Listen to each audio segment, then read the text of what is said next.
ಇವತ್ತು ಶೇಂಗಾ ಚಟ್ನಿ ಹೆಂಗೆ ಮಾಡೋದು ಅಂತ ಹೇಳ್ಕೊಡ್ತೀನಿ.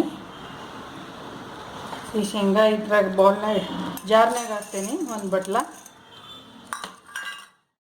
ಅದು ಸಪ್ಪೆ ಸುಲಿದ್ದು ಇದ್ರೊಳಗೆ ಒಂದು ಅರ್ಧ ಸ್ಪೂನ್ ಅರಿಶಿನ ಹಾಕೀನಿ.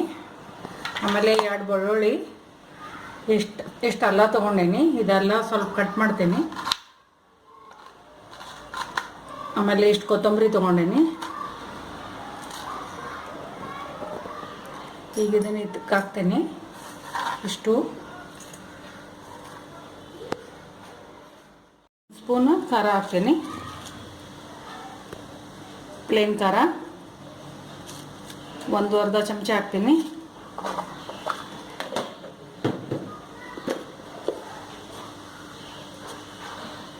ಇಷ್ಟ ಉಪ್ಪು ಹಾಕ್ತೀನಿ.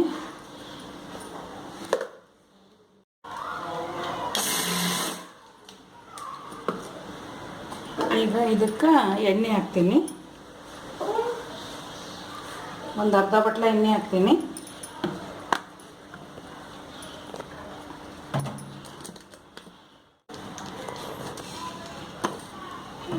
ಇದಕ್ಕೆ ಈಗ ಇನ್ನೊಂದು ಸ್ವಲ್ಪ ಎಣ್ಣೆ ಹಾಕ್ತೀನಿ. ನಿಮಗೆ ಗಟ್ಟಂದು ಚಟ್ನಿ ಚಲೋದು